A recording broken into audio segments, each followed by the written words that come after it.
오늘도 한상훈 선사님 나오셨습니다. 한손사 채널을 운영하고 있는 손해사정사 한상훈입니다. 오늘 저희가 다룰 내용이 죽상경화성 심장병이라고 들었습니다. 네, 죽상경화성 심장병은 한국 표준질병 사인분류 I25.1에 해당되는 질병이고, 이 질환을 진단받았을 때는 보험회사의 허혈성 심장질환 진단비를 청구할 수가 있습니다.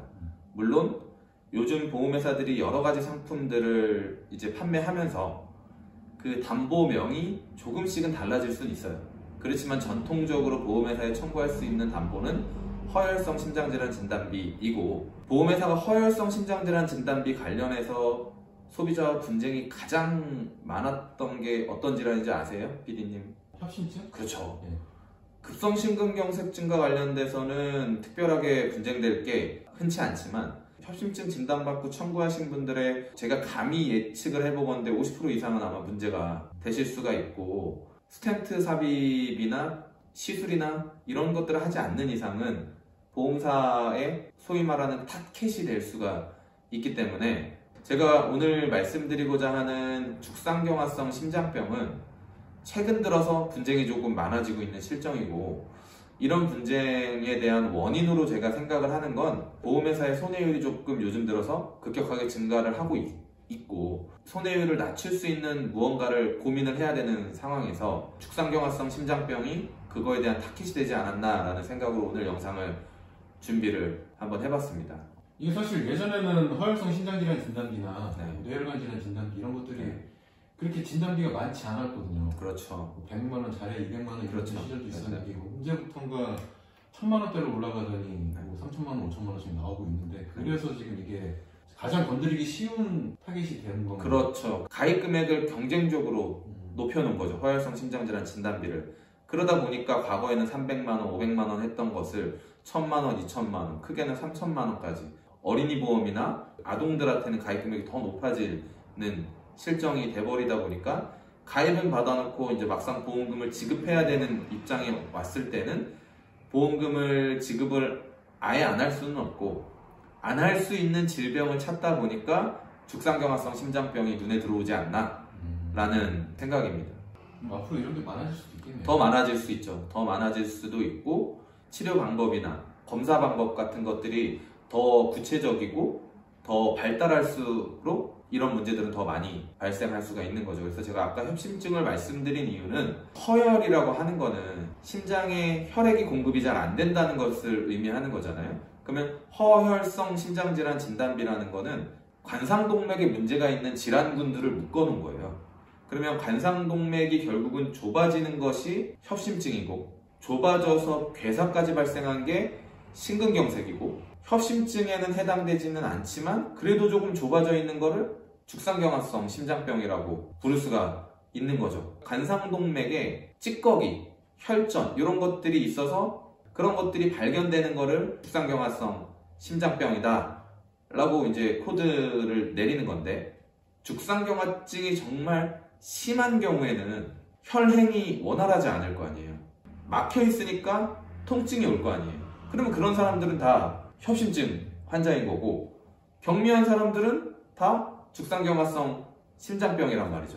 안에 내용은 같은데, 그렇죠. 경미하냐 중하냐에 따라서 그렇죠. 죽상경화성 심장병과 협심증으로 나뉘는 거고, 그거보다는 경미해도 통증이 있으면 임상적으로 협심증인 거죠. 가슴 통증이 흉통이 발생하면 이제 죽상경화성 심장병이 아니라 심장내과나 순환기내과 교수님들은 협심증으로 보는 거고, 흉통이 협심증의 임상적인 증상과 동일할 경우에 협심증 코드를 내리는 거죠. 뭐 그 방사통, 왼쪽으로 뻗어나가는 방사통이나 등으로 뻗어나가는 등 통증이 있다거나, 아니면 운동을 했을 때, 계단으로 오르기를 했을 때 뭐 심장이 좀 빨리 뛰어야 되는 그런 상황에서 통증이 발생하거나, 안정기에 조금 통증이 잦아들거나, 뭐 이런 특징적인 호소들이 있으시면 관상동맥이 아주 경미하게 막히더라도 협심증 코드가 들어가요. 그러면 죽상경화성 심장병 환자분들은 대부분 통증이 그리 심하지 않은 거고, 어떻게 발견이 될까요? 그러면 건강검진 통해서 발견이 되죠. 우리가 건강검진하면 일반 무료 검진이 있고 비급여 검진이 있잖아요. 그러면 그 비급여 검진을 할 때 심장 혈관 좀 보고 싶다라고 하면 그 심장 관상동맥 CT를 찍게 돼요. 그러면 이제 거기서 발견되시는 분들이 더 많고, 두 번째는 흉통이 급격하게 발생해서 병원에 갔는데 실제로 관상동맥을 열어서 봤더니 되게 경미한 거죠. 그러니까 이 사람의 흉통은 관상동맥 때문에 온 게 아닌 것 같다라는 결론에 이르러요. 그러면 단순히 흉통으로 진단을 내릴 것인가? 아니면 그래도 관상동맥에 찌꺼기가 남아있으니까 죽상경화성 심장병이다 라고 해서 I25.1 코드를 부여할 것인가? 이렇게 교수님들이 고민하다가 관상동맥에 어찌됐든 찌꺼기가 있으니까 코드를 내려주셔서 청구권 형성이 되는 거죠. 이 죽상경화성 심장병이 왜 문제가 되는 거죠? 첫 번째로 코드 부여에 관한 문제가 생길 수가 있죠. 이게 정말 I 코드가 맞아? I25.1 코드가 맞아? 이렇게 하는 경우도 있고 사람의 몸이나 검사 결과 값에 대한 차이가 다 있을 수 있기 때문에 이런 경우에는 이런 코드를 부여하십시오 라는 행정적인 지침이 있을 수가 있잖아요. 이 죽상경화성 심장병에 대한 행정적인 코딩 지침이 있느냐? 그건 아니에요. 그러면 이걸 약관에 대한 해석이어서 법률적인 또 문제가 있느냐? 또 그것도 또 아니에요. 말이 조금 무섭죠. 심장병이라고 하는 게. 그러니까 보험회사가 주장하는 건 이거예요. 죽상경화성 심장병으로 볼 정도로 이 사람이 위중하냐 이거죠. 정말 심하면 협심증이나 급성심근경색증으로 갔을 텐데 죽상경화성 심장병 부여받으시는 분들은 대개 그냥 플라그가 아주 미세하게 남아있거나 죽상경화증이 미세할 정도예요. 미니멀한 거죠. 미니멀한 이 심장질환을 가지고 이 정말 무서운 죽상경화성 심장병 코드를까지 부여해야 되는 것이냐 이게 문제가 되는 거죠. 보험사는 그냥 통증이 좀 있어서 갔으니까 그냥 R 코드 그냥 흉통 코드 부여하면 되는 것 아니냐 이렇게 주장을 하거나 아니면은 그냥 네가 건강검진을 하다가 발생이 된 거니 그냥 G 코드나 이런 개인질환력과 관련된 코드가 적당한 것이 아니냐라는 주장을 하게 되는 거죠. 보험사는. 그러니까 경미하니까 심장병으로 인정 못하겠다 라는 게 이제 보험회사의 입장이고 이런 입장이 최근에 들어서 이제 급증했다 라는 거죠. 예전에는 검사 결과지 봤는데 플라그가 있고 죽상경화증이 있어. 그게 경미하든 많든 간에 죽상경화성 심장병이 됐네. 그러면 그냥 다 보험금을 지급해 왔어요. 그런데 지금은 다 뭘 하겠어요?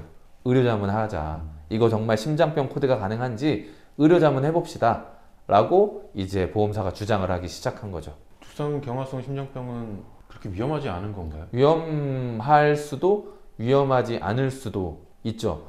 두 가지로 치료법이 나눠지는데 자 우리가 스텐트까지 삽입해가지고 확장시키고 무언가를 치료를 할 거면 대부분 협심증의 영역에 계신 분들이에요. 50% 이상 그 혈관이 좁아져가지고 그걸 뚫어내는 죽상경화성 심장병 환자들을 치료하는 거 보면 그냥 다 약물 치료거든요. 어떤 치료를 할까요? 콜레스테롤 수치가 높아졌으니까 그냥 고지혈증 약 부여하는 거고 나이가 좀 많으신 분들은 항혈전제 이런 것들을 그냥 먹고 그냥 말아버려요. 그것도 그냥 단순히 예방약이거든요. 그러니까 보험사 입장에서는 이거를 굳이 인정을 해야 되느냐라는 거고 거기에 대해서 보험사가 주장하는 거는 어떤 거냐면요. 되게 보수적인 교수님들 그 어디 병원이라고 말씀드리기는 어렵겠지만 서울에 있는 빅5 정도 되는 그 심장내과 진료를 보시는 분들은 어떤 분들 진료를 많이 하겠어요? 심장과 관련돼서 정말 생사를 오가시는 분들이 대부분 그런 교수님들한테 올 거란 말이에요. 관상동맥 우회수를 하시거나 아니면 정말 스텐트를 삽입하거나 정말 죽기 직전에 응급실에서 이렇게 소생하신 분들이나 이런 분들을 많이 하실 텐데 그냥 단순히 그냥 흉통 조금 있고 아니면 건강검진에서 조금 이렇게 혈관이 막혔다 정도 소견으로 오신 분들이라면 교수님들은 사실 이 I 코드, 죽상경화성 심장병 코드를 부여하는 것조차 이제 꺼려 하시는 거죠. 그런 교수님들이 이게 무슨 심장병이야 라는 것으로 나가고 있고 대부분 어느 정도냐면 협심증으로 보긴 좀 애매하지만 정말 조금 자기 임상적인 증상이 뚜렷하신 분들 그런 분들한테 이렇게 하시거나 심근경색인지 알고 들어갔는데 심장 효소 수치는 상승을 안 하신 분들 그런 분들한테 죽상경화성 심장병 코드를 넣어요. 그러니까 대부분 그런 분들은 어떻게 하겠어요?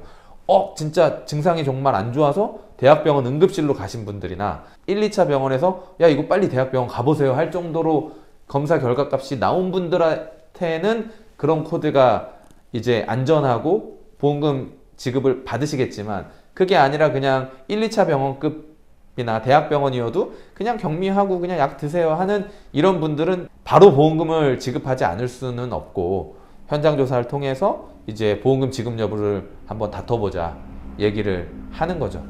그리고 의사 선생님이 죽상경화성 심장병으로 진단을 코드를 넣을 수도 있고 흉통으로 그냥 네. 넣을 수도 있는 건데 네. 흉통으로 넣은 분들은 그냥 흉통이니까 그러려니 하고 알아서 실비 청구하든 보험 청구를 할 텐데 네.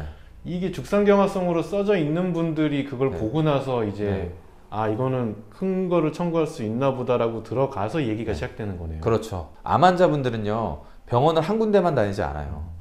여러 병원들을 다 가서 자기의 그 종양에 대한 기수나 치료 방법은 어떻게 할 거고 이런 것들을 다 보거든요. A 병원에서 암 진단이 조직 검사를 통해서 나왔다 치자고요. 그러면 B 병원에서 그 진단이 바뀔까요? 안 바뀌어요. 왜냐하면 조직 검사를 했기 때문에. 그러니까 암 진단은 거의 90% 이상 진단이 바뀌지는 않아요. 그러면 보험회사 입장에서는 암과 관련된 청구권은 보험금을 주기가 차라리 편한 거예요. 전이암이나 뭐 원발암이 어디냐 이런 부분들에 대해서 좀 문제가 생기는 거고, 그리고 이따 또 얘기하겠지만 이게 병리학적으로 확진이 된 거냐 아니냐 이런 부분 가지고 문제는 될지언정 병리학적으로 진단이 딱 나오면 문제없이 보험회사는 보험금을 지급해요. 근데 뇌나 심장, 혈관 쪽은 A병원 의사는 심장병이야, B병원 의사는 흉통이야 할 수 있는 확률이 매우 크니까, 그리고 보험사 입장에서는 이 정도의 검사 결과값을 B병원에 가서 진단을 받으면 이건 안 나오는 건데? 라는 기준이 있을 거 아니에요. 그리고 수많은 사람들이 방금 PD님이 말씀하셨던 것처럼 검사는 했지만 흉통으로 청구하는 사람도 많이 있을 거란 말이에요. 그러면 이 환자 이 흉통 주는 교수한테 진료받으면 돈 안 줄 수 있는데 이게 되는 거죠. 보험사가. 그런 분들, 아이코드 진단 받으신 분들 예전에는 그냥 돈을 줘왔다가 협심증이나 이런 걸로 핸들링을 했다가 이제는 보험회사가 좀 적극적으로 대응을 하고 있다. 그런 게 제가 이 보상 실무에서 너무 피부로 와닿게 되는 거죠. 뒤집어서 생각을 하면 흉통 진단 받은 분도 조직 검사 있는 거 잘 찾아보시면 검사를 찾아보면 다른 코드로 바뀔 수도 있는 거죠. 그래서 저희들은 진단서를 안 봐요. 그 사람이 어떤 검사를 했고 그 검사 결과값을 보는 거죠. 나한테 유리하게 진단을 내려주실 의사를 찾아가는 것도 그것도 능력인 거죠. 흉통 코드가 나와버리면 보험금 청구권이 아예 없는 거니까. 그럼 싸울 수조차 없는 거고. 아이코드를 받게 되면 청구를 할 수 있으니까. 보험사에서는 경미함을 근거로 위중하지 않음을 근거로 이제 거절을 많이 한다고 했는데 네. 그럼 그 경미와 위중을 판단하는 근거가 또 있을 거 아니에요. 현장조사를 나오면 그렇죠. 어떤 부분이 가장 그러니까 쟁점이 스테노시스라고 해서 검사 결과를 보면 죽상경화증이 있다는 게 중요한 게 아니잖아요. 그 죽상경화증이 있음으로 인해서 발생될 수 있는 질병이 무서운 거잖아요. 그러니까 그 죽상경화증이 있으면 혈관이 얼마나 좁아졌는지가 교수님들한테는 매우 큰 포커스가 되는 거고, 그걸 표현하는 게 방사선과에서는 협착률로 표현을 해줘요.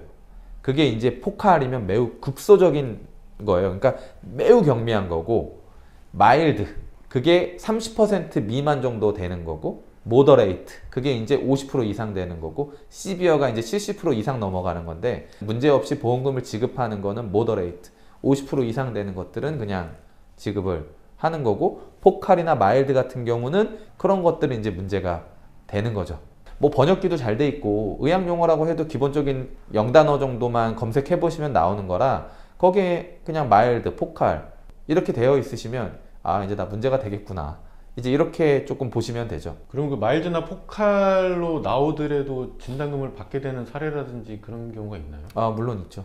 그러려면 결국 임상의사의 진단이 굉장히 중요해요. 종합을 해보면 먼저 죽상경화성 심장병을 진단하는 그 순간도 흉통으로 들어갈 수도 있고 다른 코드가 들어갈 수도 네. 있게 아직 이게 명확하지가 않다 보니까 의사에 따라서 진단이 달라질 수도 있고 네. 그럼 그 진단을 가지고 보험사에서는 분명히 문제를 삼을 수가 있기도 한 반면 죽상경화성이 아니라 다른 진단을 받았더라도 죽상경화성 심장병으로 진행을 해서 보험금을 받게 될 수도 있는 상황인 거네요. 그렇죠. 설계사님들이 하셔야 될 건 뭐냐면 검사 결과지를 확보하는 거예요. 진단은 두 번째예요. 그러니까 코드만 가지고 막 얘기하는 시대는 지났고, 죽상경화성 심장병 진단 받으시는 분들은 딱 두 종류의 검사를 하시거든요. 그 혈관을 보는 게 CT를 통해서 조영제를 넣고 조영제가 들어갔을 때 그 단면을 찍어서 얼마나 협착이 됐고 얼마나 죽상경화증이 있는지 그걸 보는 관상동맥 CT가 있고, 아니면 진짜 눈으로 보는 관상동맥 조영술이 있는 거예요. CT를 찍거나 조영수를 하셨다 그러면 코드가 뭐든 간에 찾아줄 수 있는 게 뭔지를 이제 찾아봐야 되는 거죠. 그래서 저희 같은 경우는 만약에 진단서를 받기 전에 이런 검사를 앞두고 계신 분도 문의 주실 때가 있잖아요. 그럼 함부로 진단서 끊지 말라고 해요. 그 진단서를 끊어놓은 게 나한테 유리한 경우라면 매우 좋겠지만 보더라인 영역에 계셨던 검사 결과값이 그렇게 나왔는데 의사가 고민하고 있는데 그냥 덜컥 진단을 끊어버리면 의사는 보수적으로 진단을 끊어주실 거고 진단서가 나와버리면 의사는 난 진단서 써줬어. 이제 이런 게 돼버리고 나중에 그 진단을 바꾸려면 매우 크게 힘이 들기 때문에 검사를 앞두고 계신 분들이라면 진단서를 함부로 발행하지 않는 게 좋고 검사를 하고 진단이 나오신 분들이라면 검사 결과값을 가지고 또 다른 진단은 무엇가 있을지 찾아보시는 게 두 번째인 것 같고 검사 결과값과 진단이 일치하신 분들이라면 보험회사에 이제 분쟁 대응을 하셔야 된다라는 걸 말씀드리는 거죠. 이게 참 아이러니한 게 큰 질병에 걸릴수록 또 비용이 많이 들어가고 하다 보니까 네. 보험금 청구를 좀 빨리 하려는 그렇죠. 경향들이 네, 생기잖아요. 그렇죠. 그런 거에서 참 나도 모르는 손해가 생길 수도 있는 거네요. 그렇죠. 보험금 청구권이 있으면 보험 심사 과정이 있고 그 심사 과정에서 분쟁이 될 수도 있고 분쟁이 되지 않을 수도 있기 때문에 분쟁이 되는 것들은 이제 저희들이 모아서 이렇게 영상을 찍고 있잖아요. 그래서 죽상경화성 심장병 진단이 나왔다라고 하면 좀 경미하신 분들이라면 반드시 조금 도움을 받으셔서 그 분쟁에서 유리한 위치에 이렇게 서실 수 있도록 하시는 게 좋을 것 같습니다. 네, 오늘 한성훈 손해사정사님이랑 죽상경화성 심장병에 대해서 얘기를 나눠봤습니다. 네, 오늘 나와주셔서 감사합니다. 감사합니다.